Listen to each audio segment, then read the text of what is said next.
신년 첫 주일입니다. 새해 들어서 여러분들이 가장 많이 들었던 인사말이 있다면 복 많이 받으세요. 금년에도 만사 형통하시길 바랍니다. 이런 축복의 인사였을 겁니다. 저는 오늘 여러분께 새해 복 많이 받으십시오. 이 신년 첫 주일에 다시 한번 이 새해 인사의 말씀을 드립니다. 세상에는 복이 있는 사람이 있고 복이 없는 사람이 있다고 말을 하지요. 어떤 사람이 시집을 갔습니다. 가난했던 집안이 그때로부터 점점 부유하게 되고 좋은 일이 많이 생기면 복덩어리가 우리 집에 들어와서 우리 집이 잘 된다, 그렇게 말들을 하죠. 또 어떤 가정에 어려운 일들이 많고 늘 힘들게 살았는데 어떤 자녀가 태어나고서부터 일이 잘 풀리기 시작한다면 우리가 누구 덕으로 잘 살게 되었다, 그렇게 어른들은 말하기도 했습니다. 그 반대가 되면 복이 없는 사람 들어와서 그렇다 원망하기도 하겠지요. 자, 여러분, 이처럼 우리는 옛날부터 복이 어디에서 어디로 흘러가는지에 대하여 관심이 많은 민족입니다. 묻겠습니다. 여러분은 복이 있는 사람입니까? 아니면 복이 없는 사람입니까? 아예 있는 복도 쫓아버린 사람입니까? 아니면 복을 끌어들이는 분이십니까? 성경에는 어떤 사람을 가리켜서 복이 있는 사람이라고 말하고 있습니까? 예수님은 누구를 가리켜서 복이 있는 사람이라고 말씀하셨겠습니까? 하나님께서 아브라함에게 말씀하셨습니다. 내가 너로 큰 민족을 이루고 내게 복을 주어 내 이름을 장대하게 하리니 너는 복이 될지라. 너를 축복하는 자에게는 내가 복을 내리고 너를 저주하는 자에게는 내가 저주하리니 땅의 모든 족속이 너로 말미암아 복을 얻을 것이라. 하나님께서는 같은 말씀으로 오늘 여러분들에게 복의 근원이 되게 하시고 세상 많은 사람들이 여러분들로 인하여 복을 얻게 될 것이라 말씀하십니다. 신약 성경에서도 말씀하십니다. 에베소서 1장 3절 찬송하리로다 하나님 곧 우리 주 예수 그리스도의 아버지께서 그리스도 안에서 하늘에 속한 모든 신령한 복을 우리에게 주시되, 하늘에 속한 모든 신령한 복을 우리에게 주신다고 말씀하십니다. 갈라디아서 3장 9절 그러므로 믿음으로 말미암는 자는 믿음이 있는 아브라함과 함께 복을 받느니라. 여러분, 성경은 이미 예수님을 믿는 여러분들이 복을 받은 사람들이라고 말씀하십니다. 믿으시면 아멘. 복의 근원인 되시는 예수님을 영접하셨기에, 그리고 예수 그리스도께서 여러분 안에 계시기에 여러분은 저절로 복덩어리가 된 줄로 믿으시기 바랍니다. 다시 묻겠습니다. 여러분은 복 있는 사람입니까? 복 없는 사람입니까? 할렐루야. 말한 대로 될 줄로 믿습니다. 어떤 사람들은 예수 믿으면서도 나는 복이 지지리도 없는 사람이다 라고 하는 사람은 잘못 믿고 잘못 알고 있는 사람인 줄로 빨리 깨달아야 합니다. 하나님의 말씀이 하나님께서 예수 그리스도 안에서 온갖 신령한 복과 풍성한 복을 우리에게 주셨고 주신다고 말씀하셨는데 그것을 부정한다. 그건 뭡니까? 하나님을 믿지 못하는 겁니다. 그건 뭡니까? 하나님께 도전한 반역의 행위가 되는 겁니다. 여러분은 세상에서 가장 크고 귀한 복을 받고 사는 사람임을 믿으시길 바랍니다. 나아가 여러분은 나로 말미암아 여러분과 접촉하는 사람마다 함께 복을 받게 되는 복의 통로가 되심을 믿으십시오. 여러분이 복이 넘치는 사람이기에 여러분의 가정에도 복이 들어오게 될 겁니다. 여러분이 복이 넘치는 사람이기에 여러분의 직장, 학교에도 복이 들어오게 될 것입니다. 이 사회가, 이 나라가, 이 민족이 여러분으로 인하여 큰 복을 받고 행복한 사회, 행복한 나라, 행복한 백성이 될 것입니다. 저는 오늘 여러분께 새해 복 많이 받으십시오 라고 하는 새해 축복의 인사와 함께, 그러면 여러분들이 받을 복이 무엇이냐? 그리고 어떻게 그 복을 받을 수 있느냐? 복을 받은 결과가 무엇이냐? 이 세 가지에 대해서 말씀을 증거하도록 하겠습니다. 첫 번째, 여러분이 받을 복은 무엇입니까? 시냇가에 심은 나무와 같은 복입니다. 그는 시냇가에 심은 나무가 철을 따라 열매를 맺으며 그 잎사귀가 마르지 아니함 같으니 그가 하는 모든 일이 다 형통하리로다. 시냇가에 심은 나무와 같은 축복. 어떤 것이 있겠습니까? 시냇가에 심은 나무는 생명이 있습니다. 살아 있습니다. 여러분에게 살아있는 생명의 축복이 임한 줄로 믿으시기 바랍니다. 시냇가에 심기운 나무는 그 뿌리가 물가에 있기 때문에 세상 아무리 흉년 들고 가물어도 마를 염려가 없습니다. 우리가 살아가는 데서 가장 귀한 것 생명이지요. 생명은 온 천하보다 귀한 것이라고 말씀합니다. 세상 다 많은 것 다 얻었다 한들 생명 잃으면 무슨 소용이 있겠습니까? 예수님은 우리의 길이요 진리요 생명 되신 분이십니다. 우리가 예수를 믿으면, 예수님과 함께하는 삶을 살게 되면 예수를 믿는 자는 멸망치 않고 영생을, 생명을 얻게 된다고 말씀하셨습니다. 이 참된 복이 여러분에게 있음을 믿으시기 바랍니다. 두 번째로, 시냇가에 심은 나무에게는 건강함이 있습니다. 뿌리가 시냇가 쪽으로 향하면 수분을 얼마든지 공급받게 되지요. 그래서 잎사귀가 늘 푸르고 마르지 않습니다. 생기가 넘칩니다. 기쁨이 사라지지 않습니다. 평안이 사라지지 않습니다. 주님으로부터 풍성한 공급을 받기 때문에 강건합니다. 여러분의 삶이 그렇게 될 것입니다.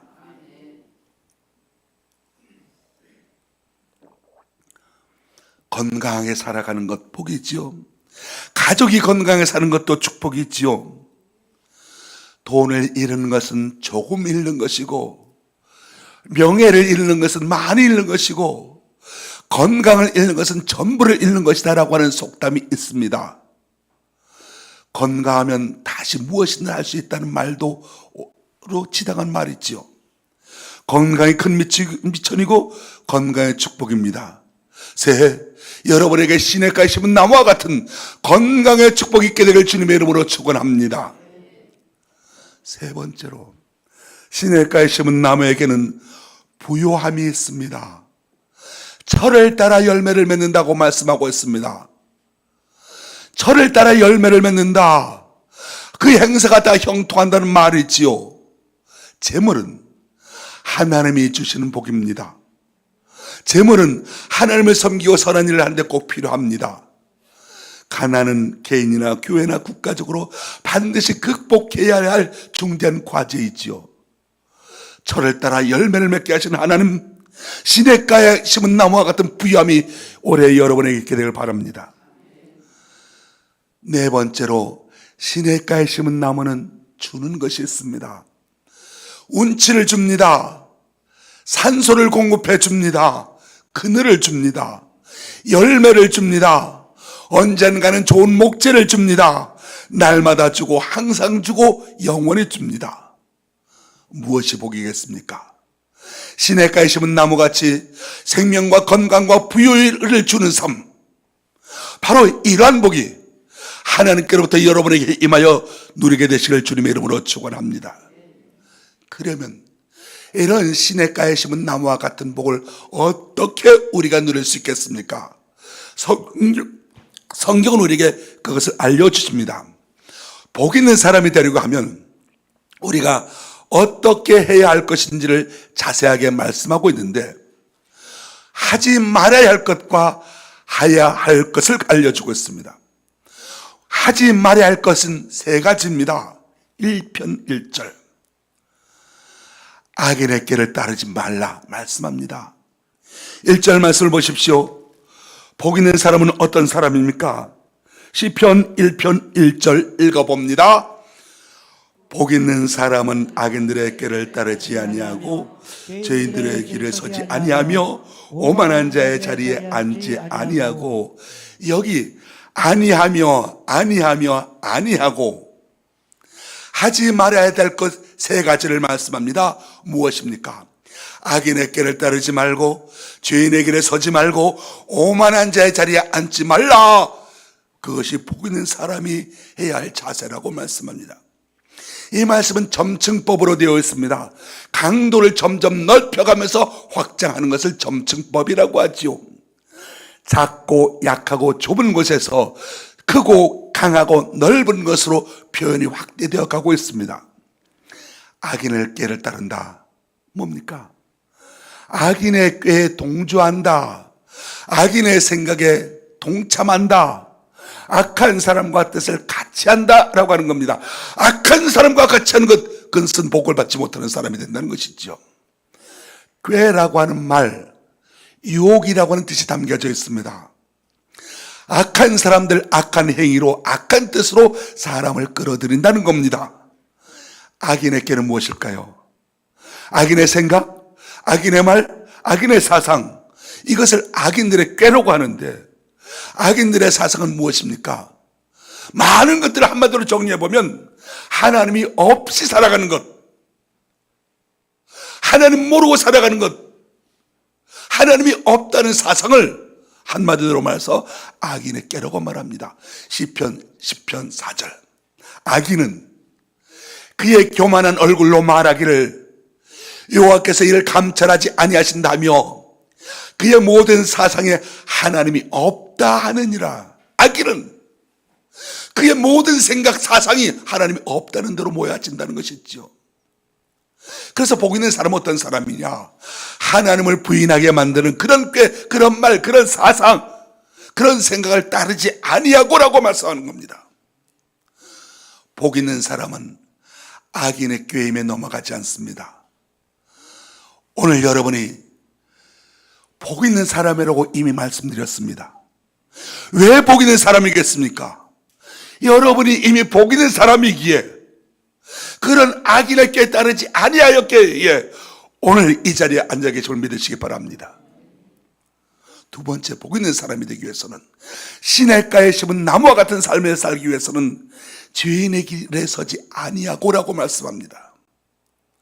죄인의 길에 서지 아니한다. 이건 악인의 꾀에 따르지 않는다고 해서 한 걸음 더 나가는 거죠. 악한 생각에 동조하고 드디어 따라가게 되지 않는다는 것을 말합니다. 일단 생각으로 동조하게 되니까 한 단계 더 나가 따라가게 됐죠. 악인, 죄인은 표적에서 벗어난 자, 길을 잃어버린 자로서 하나님의 길에서 벗어나 자기 마음대로 자기 길로 가는 것을 말합니다. 죄인의 길에 서지 말라. 주님의 뜻과 역행되는 삶을 살지 말라는 뜻입니다. 성경에 보면 하나님의 회중에 들지 못하는 악인들이 시대마다 있었습니다. 가인이 그랬습니다. 의인 아벨과 함께하지 못했습니다. 구약의 광야 시대 광야교회에서 고라와 다단과 아비람의 무리들이 하나님의 회중에 들지 못했습니다. 하나님께서 땅을 입을 벌려 그들을 삼켜버리겠던 겁니다. 신약시대 가룟유다, 예수님의 12 제자의 회중에 들지 못하게 되었습니다. 성령을 속였던 아나니아와 삽비라, 그 자리에서 죽고 말았습니다. 성도 여러분, 우리는 가인의 길, 롯과 그의 처의 길, 발람의 길, 가룟 유다의 길, 아나니아와 삽비라의 길, 데마의 길로 가지 말아야 합니다. 주님을 버리고 돈을 따라가는 삶을 살지 말라는 뜻이기도 합니다. 주님 나라를 위한 일보다도 세상 즐거움을 향하여 가는 삶이 되지 말라고 말씀드리는 겁니다. 세상 사람들과 함께 세상의 즐거움과 향락과 돈과 권세와 안일함에 휩쓸려 가지 말라는 말씀입니다. 세상 사람들이 가는 길로 따라가지 말고 주님 가신 길, 그 길, 주의 길을 따라가라 말씀하시는 겁니다. 하나님께서 사람을 창조하실 때 특별한 하나님의 뜻이 있었고 목표가 있었습니다. 그 목표, 하나님께서 지으신 모든 백성들이 하나님을 찬송하고 하나님을 예배하고 하나님 경배하는 삶을 살기를 원하셨습니다. 그런데 죄인의 길은 무엇입니까? 하나님의 목표에서 벗어납니다. 그래서 우상 숭배의 길로 빠집니다. 그런데 복 있는 사람, 믿음의 사람은 죄인의 길에 서지 아니하고라고 말씀합니다. 그 무리와 함께 서서 함께 행하는 그런 길에 서지 아니하고 믿음의 길로 나아가는 하나님의 귀한 백성들이 되시길 주님의 이름으로 축원합니다. 오만한 자의 자리에 앉지 아니하고라고 말씀합니다. 오만한 자, 이건 원어로 보면 조롱하는 자, 비웃는 자, 그런 뜻을 가지고 있습니다. 하나님을 비웃고 하나님의 말씀을 비웃고 교회와 성도들 비웃고 예배와 섬김을 비웃는 자들을 말합니다. 하나님의 법을 무시하고 살아가는 사람들과 하나님의 길에서 벗어난 자들과 하나님을 비웃는 자들을 조심해야 합니다. 여기 문구를 보면 복 있는 사람은 이렇게 한 명 단수로 되어 있고 세상을 따르는 사람들은 악인들, 죄인들, 오만한 자들이라고 여러 명 복수로 표현하고 있습니다. 무슨 뜻이겠습니까? 예나 지금이나 하나님을 믿는 사람은 소수다.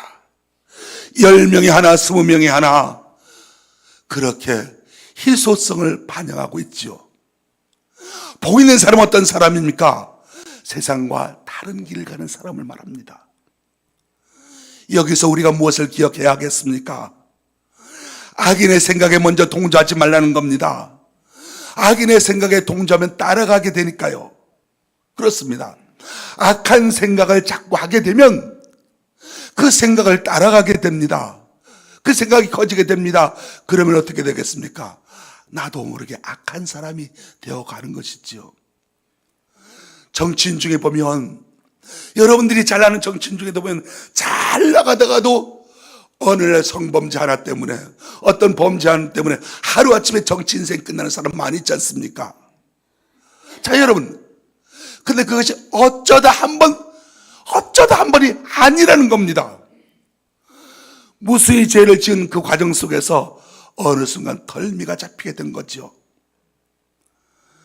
사람들이 죄에서 돌아서는 게 힘든 건 무엇이겠습니까? 이미 길이 만들어질 정도로 습관이 되었기 때문입니다. 내가 하는 매일의 행동들이 죄의 길을 내는 것은 아닌지 조심해야 합니다.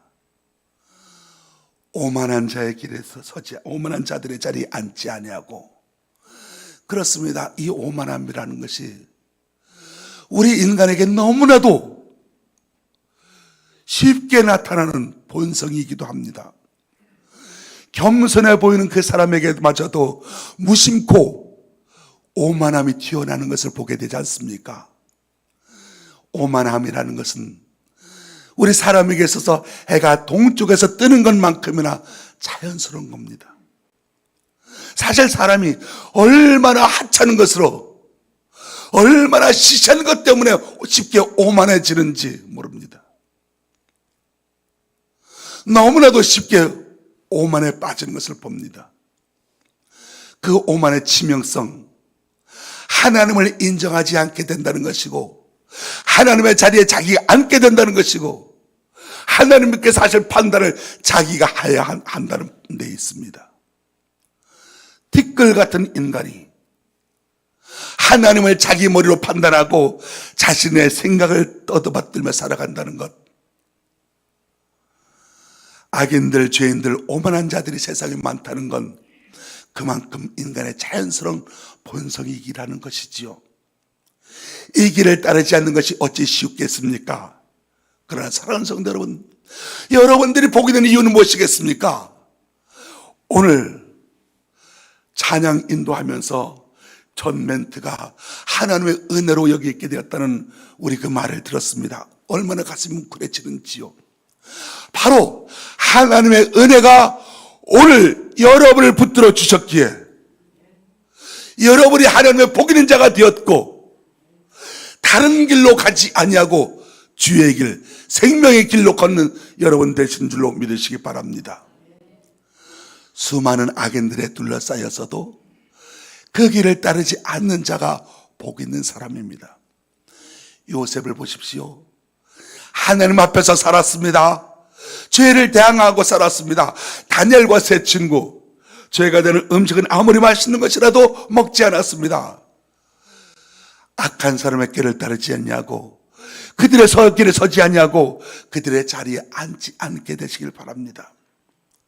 신명기 11장에 보면 하나님께서 큰 두 산을 보여주십니다. 하나는 그리심산이요, 하나는 에발산이었습니다. 에발산이라고 하는 산은 저주의 산이었습니다. 저주받은 사람들이 모이는 곳이었습니다. 그 저주받은 사람들이 뭐 합니까? 욕합니다. 하나님을 욕합니다. 하나님을 대적합니다. 교회를 욕합니다. 주의 종을 비방합니다. 여러분, 그 에발산의 자리라고 한다면 그 자리를 빨리 벗어나야 합니다. 나 급한데 하면서 빨리 빠져나와야 합니다. 하나님을 욕하고 하나님을 대적하고 하나님을 거역하고 그런 사람들이 모여서 작당을 하고 하나님께 데모하는 자리라고 한다면,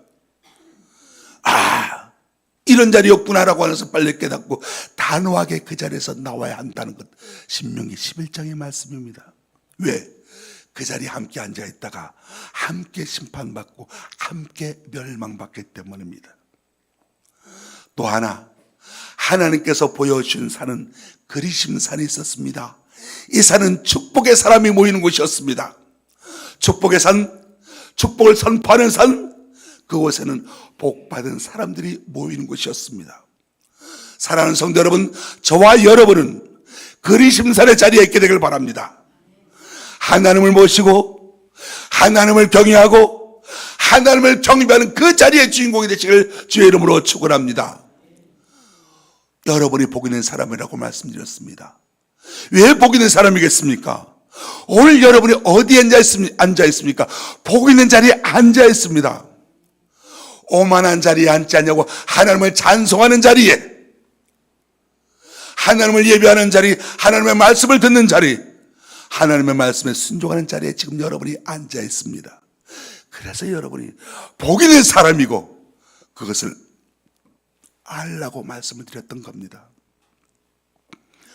오늘 시편 말씀에 보면 세상에는 두 부류의 사람이 있고 그 두 부류의 사람의 결말을 우리에게 알려주고 있습니다.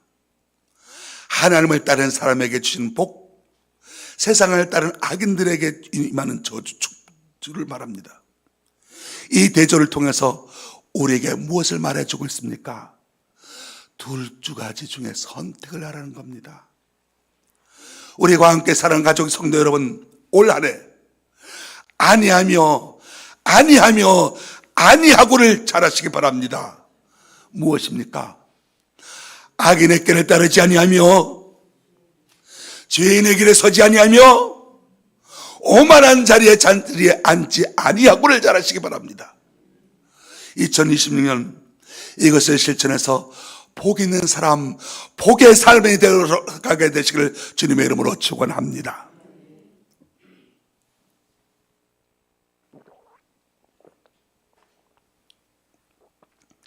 복 있는 사람은 하지 말아야 될 것 세 가지, 이제 또한 성경은 복 있는 사람이 해야 될 것 두 가지를 말씀합니다. 해야 할 것이 두 가지가 있습니다. 2절 말씀입니다. 읽어보겠습니다.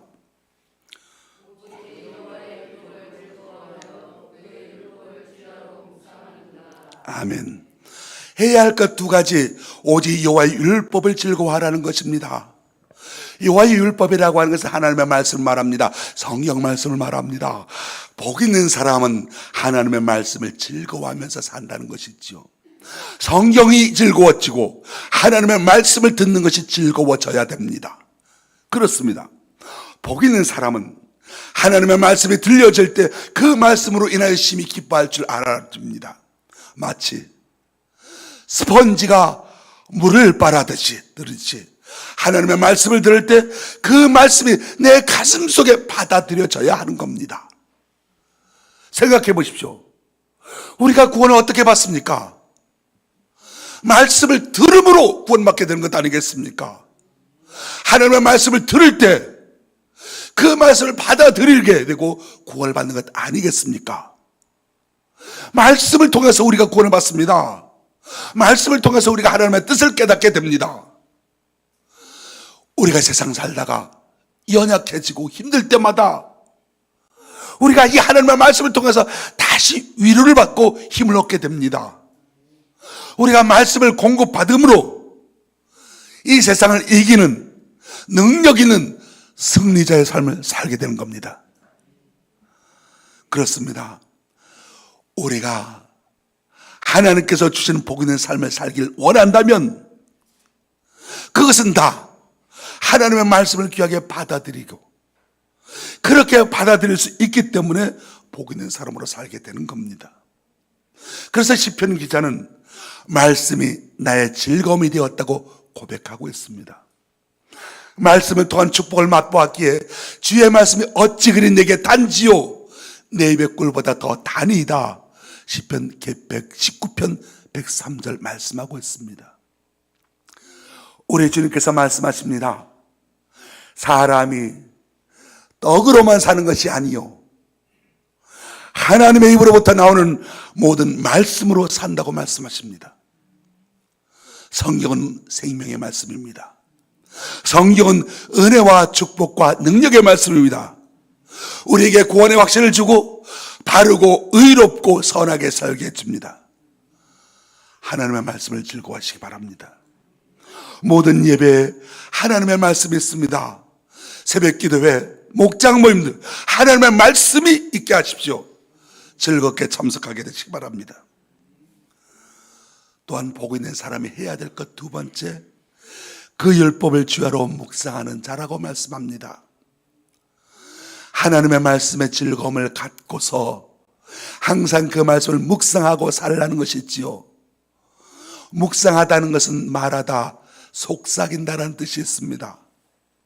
우리 일상생활에서 하나님의 말씀을 말하고 하나님의 말씀을 증거하면서 살아야 합니다. 사람의 마음에는 즐거움이 있어야 하고 사람의 입에는 교훈이 있어야 합니다. 그것이 곧 하나님의 말씀입니다.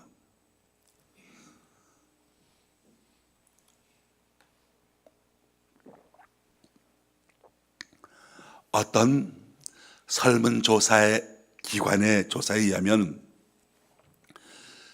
주일 예배 드리고 집으로 돌아가는 사람들 중 약 52% 이상이 다음 주일 예배 오실 때까지 성경을 보지 않는다고 말합니다.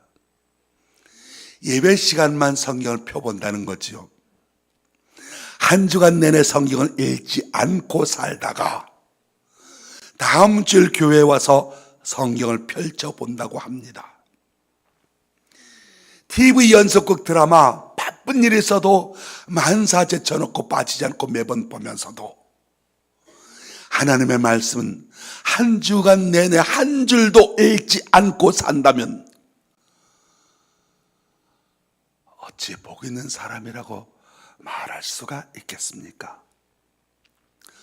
여러분 가운데 하나님께 예배하고 기도하고 말씀 읽고 이런 것이 특별하게 느껴지지 못한 분이 있으십니까?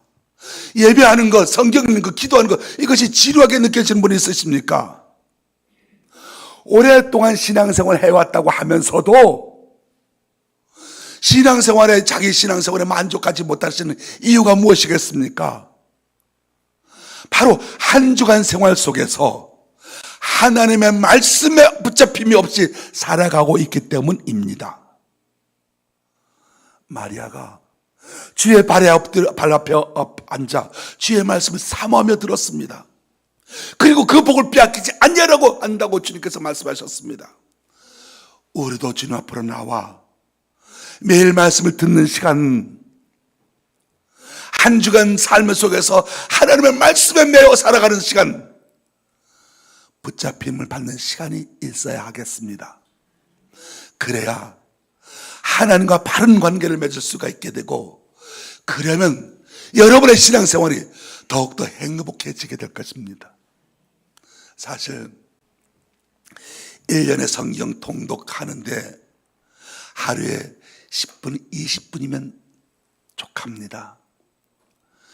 하루에 10분, 20분만 투자하면 1년이면 이 성경 읽을 수가 있습니다. 그 다음 읽은 말씀 중에서 마음에 와닿는 말씀 붙잡고 묵상하는 겁니다. 그리고 그 말씀을 기도하면서 하루를 살아가는 겁니다. 그러면 여러분의 신앙생활이 지금보다 훨씬 더 행복해지고, 여러분의 신앙생활이 훨씬 더 복되고 하나님의 은혜 세계 속에 머물게 될 겁니다. 사랑하는 성도 여러분, 성경 읽기를 통하여 하나님의 말씀을 가까이 하는 습관을 들이십시오. 성경이 내 삶 속에 열려지게 되고 내가 읽을 수 있는, 내게 읽혀지는 책이 된다고 한다면 분명 말씀을 통해 주어지는 큰 복을 누리게 되실 것입니다. 바라기는 우리 광화문교회 성도 여러분들이 무슨 일이 있으시더라도 매일 아침 저녁으로 말씀을 읽고 묵상하면서 복 있는 사람으로 살아가게 되기를 주님의 이름으로 축원합니다. 시냇가에 심은 나무라고 그랬습니다. 여러분이 시냇가에 심은 나무와 같은 복을 받게 될 것이라고 말씀했습니다. 자, 여러분, 그러면 시냇가가 어딜까요? 시냇가가 무엇일까요?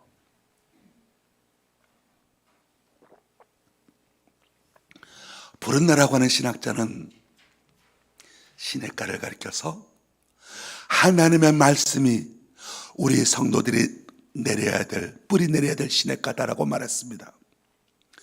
또 어떤 신학자는 예수님의 사랑이 우리가 뿌리 내려야 될 시냇가라고 말했습니다. 또 어떤 학자는 하나님의 말씀이 선포되는 곳, 하나님이 함께 역사하는 곳, 교회가 성도들이 뿌리 내리고 살아야 될 시냇가라고 말했습니다. 하나님의 말씀에 뿌리 내리십시오. 교회에 뿌리 내리십시오. 주님의 심장 속에 뿌리 내리고 살아가는 여러분 되시길 바랍니다. 그러면 이렇게 시냇가에 심은 나무가 되어 살아가는 사람에게 어떤 복이 있겠습니까? 복받은 결과가 무엇이냐? 우리가 이렇게 복을 받을 준비를 하게 되어질 때 정말로 복 있는 사람이 되어지는데 그 결과는 어떤 것이냐?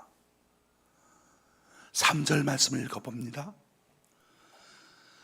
그는 시냇가에 심은 나무가 철을 따라 열매를 맺으며 그 잎사귀가 마르지 않음 같으니 그가 하는 모든 일이 다 형통하리로다. 아멘. 6절 말씀을 읽어봅니다. 6절 시작. 무릇 의인들의 길은 여호와께서 인정하시나 악인들의 길은 망하리로다. 아멘. 여기 시냇가에 심은 나무와 같은 삶을 살아가는 하나님의 복을 받는 사람의 세 가지 결과를 말해줍니다. 첫째로 그가 하는 모든 일이 다 형통합니다. 둘째로 의인들의 회중에 듭니다. 세 번째로 여호와께서 인정하십니다. 인간으로 태어나 이 경지에 이른 사람은 더 바랄 수 없는 복을 받은 사람이지요. 복 있는 사람은 시냇가에 심은 나무처럼 열매를 철따라 주렁주렁 맺고 사는 사람입니다. 뿌리가 하나님의 은혜가 흐르는 생명 시냇까지 깊이 뻗어 있는 사람입니다. 그래서 날마다 은혜를 공급받습니다. 날마다 놀라운 사랑을 공급받습니다. 날마다 새 힘을 공급받습니다. 그래서 늘 푸르르며 좋은 열매를 철따라 맺게 됩니다. 사랑하는 광화문교회 성도 여러분, 2026년 이 한 해 동안 이런 복 있는 존재가 다 되시기 바랍니다. 하나님께서 특별한 계획이 있으셔서 여러분을 시냇가에 심어 놓으셨음을 믿으시기 바랍니다. 여러분의 삶이 철을 따라 좋은 열매 주렁주렁 맺는 2026년의 복된 삶이 되시기를 예수님의 이름으로 축원합니다. 새해 복 많이 받으세요. 기도하겠습니다. 전능하신 하나님, 주신 말씀처럼 복 있는 사람인 줄 알게 하시고 복 있는 사람으로 살게 하시고 복의 사람으로 살게 하여 주옵소서. 어느 민족 누구에게나 선택할다고 했는데 우리가 예수 믿는 사람으로서 해야 하지 말아야 될 것 아니하고 아니해야 될 것 구분하게 하시고 해야 할 것, 즐거워해야 할 것, 묵상하며 살아야 될 것 분간하여 그렇게 행하는 자들 되게 하여 주옵소서. 세상에 지저분한 악한 자의 꾀에 대해서는 벙어리가 되게 하시고 험담에 대해서는 귀머거리가 되게 하여 주옵시고 남의 실수에 대해서 덮어주는 사람 되게 하여 주옵시며 하나님을 사랑하고 이웃을 사랑하고 형제에 우애하고 서로가 존경하기를 먼저 하라고 하신 주님의 말씀처럼 우리의 마음속에 겸손함과 온유한 그리스도의 성품이 있는 한 해가 되게 하여 주옵소서. 자기를 내세우고 오만한 자리에 아무것도 아닌 것 가지고 오만한 자리에 앉아있는 자들 되지 않게 하여 주옵시고 하나님을 경외하고 상대를 대접하고 존경할 거는 그런 마음이 그런 주님의 희생이 우리 안에 충만하게 하여 주옵시사 우리의 삶이 주님을 닮아가는 삶이 되게 하는 한 해가 되게 하여 주옵소서. 예수님의 이름으로 기도합니다. 아멘. 446장 찬송하겠습니다.